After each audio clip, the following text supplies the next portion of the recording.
سپہر کے 3 بجے ہیں۔ السلام علیکم، یہ ریڈیو پاکستان ہے۔ عرفانہ شاہین سے خبریں سنیے۔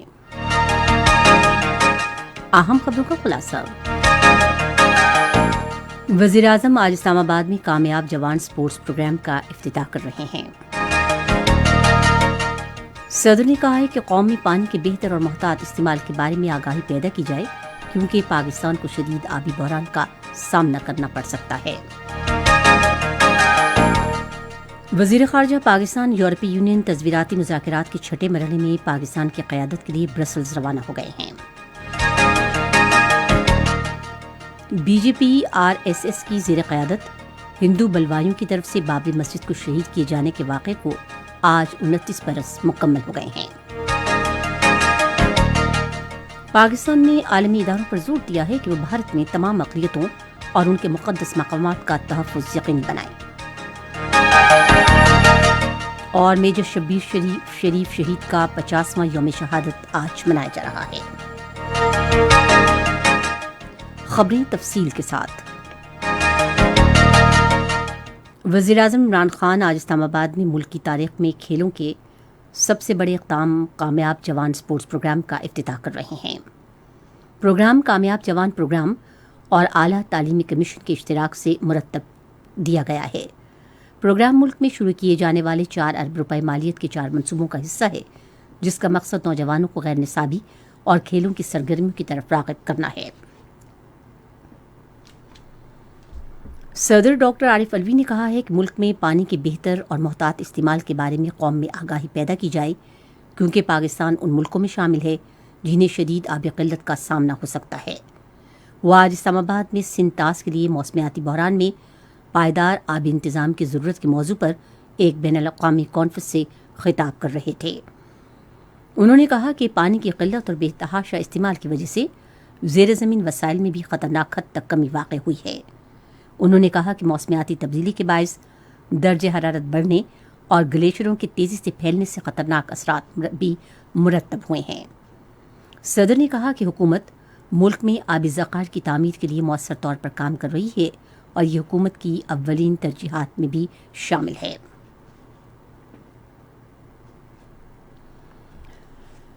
ڈاکٹر عارف علوی نے پانی محفوظ بنانے کے لیے قطراتی نظام میں آبپاشی جیسے جدید طریقے اختیار کرنے پر زور دیا ہے۔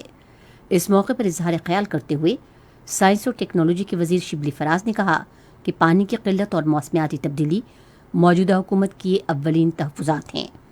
انہوں نے کہا کہ پاکستان کو پانی کی قلت کے شدید مسئلے کا سامنا ہے کیونکہ زیر زمین پانی کی سطح گر رہی ہے اور فی کس پانی کی دستیابی میں بھی کمی آ رہی ہے۔ وفاقی وزیر نے کہا کہ موسمیاتی تبدیلی اور پانی کی قلت کے مسائل کے حل کے لیے اعداد و شمار کا تبادلہ ناگزیر ہے۔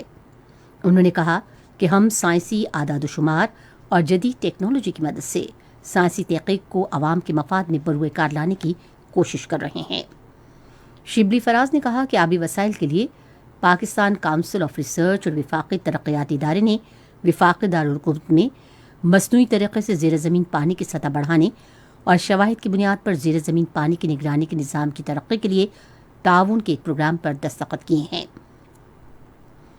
انہوں نے کہا کہ آئندہ سال جون تک اسلام آباد پہلا شہر ہوگا جہاں زیر زمین پانی کی سطح بڑھانے کے لیے 100 کنوؤں کا نیٹ ورک اور زیر زمین پانی کی نگرانی کا نظام موجود ہوگا۔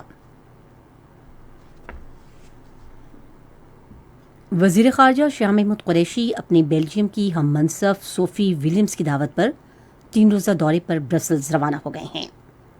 برسلز میں قیام کے دوران وزیر خارجہ یورپی یونین کے اعلیٰ نمائندے اور نائب صدر جوزف برویل کے ہمراہ پاکستان اور یورپی یونین کے درمیان تصویراتی مذاکرات کے چھٹے دور کی مشترکہ صدارت کریں گے۔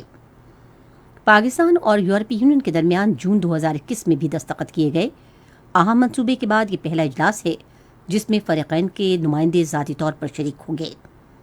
شاہ محمود قریشی نیٹو کے سیکرٹری جنرل جینس اسٹولنبرگ سے بھی ملاقات کریں گے۔ فریقین افغانستان میں مل کر کام کرتے رہے ہیں اور انہوں نے وہاں عسکری اور سول حکام کی تربیت اور استعداد کار بڑھانے کے لیے مشترکہ پروگرام منعقد کیے۔ وزیر خارجہ بیلجیم اور یورپی یونین کے ارکان پارلیمنٹ کے ساتھ بھی تبادلہ خیال کریں گے۔ وہ بیلجیم اور لگزمبرگ میں مقیم پاکستانیوں سے ملاقات اور خطاب بھی کریں گے۔